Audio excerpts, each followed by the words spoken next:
అన్నా లెజినోవా ఎవరు? అన్నా లెజినోవా 1980లో రష్యాలో జన్మించారు. ఆమె మోడల్, నటి. ఆమె 2011లో తీన్మా చిత్రీకరణ సమయంలో పవన్ కళ్యాణ్ ను కలిశారు. వారి ఆన్ సైట్ రొమాన్స్ రిలేషన్షిప్ గా వికసించింది మరియు 2 సంవత్సరాల డేటింగ్ తర్వాత వారు సెప్టెంబర్ 30, 2013న వివాహం చేసుకున్నారు. శ్రీమతి లెజినోవా పవన్ కళ్యాణ్ మూడవ భార్య.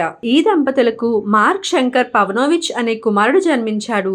శ్రీమతి లెజినోవాకు తన మొదటి వివాహం నుండి పొలేనా అంజనా పవనోవా అనే కుమార్తె కూడా ఉంది. ఆమె మోడలింగ్ కెరీర్ కు మించి మిస్ లెజినోవా సింగపూర్ లో హోటల్ చైన్లను కలిగి ఉన్నారని పుకారు ఉంది. రష్యా మరియు సింగపూర్ రెండిటిలో ఆస్తులతో సహా దాదాపు 1800 కోట్ల విలువైన ఆస్తులు ఉన్నాయని చెప్పబడింది.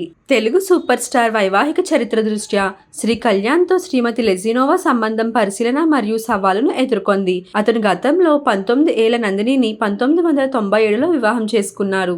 ఆ వివాహం 2008లో విడాకులతో ముగిసింది. ఆ తర్వాత అతను 2009లో నటి రేణు దేశాయ్ని వివాహం చేసుకున్నారు మరియు 2012లో విడిపోయే ముందు వారికి అకిరనందన్ మరియు ఆద్య అనే 2 పిల్లలు ఉన్నారు. కొనిదెల వరుణ్ తేజ్ నిశ్చితార్థం మరియు రామ్ చరణ్ ఉపాసన కూతురు ఊయల వేడుక వంటి ముఖ్యమైన కుటుంబ సమావేశాలకు అన్నా లెజినోవా హాజరు కానప్పుడు అన్నా లెజినోవా మరియు పవన్ కళ్యాణ్ విడిపోయారు అనే పుకారు ఉద్భవించింది. అయినప్పటికీ వైవాహిక అసమ్మతి పుకార్లు ఉన్నప్పటికీ లెజినోవా తన భర్త యొక్క ప్రజా జీవితంలో చురుకుగా పాల్గొన్నారు. పవన్ కళ్యాణ్ ఇటీవల ఎన్నికల విజయం సందర్భంగా ఆమె హాజరై మద్దతుగా నిలిచారు. సంప్రదాయ ఆచారాలను పాటిస్తూ అభిమానులను పలకరిస్తూ విభజన పుకార్లను తిప్పికొట్టారు.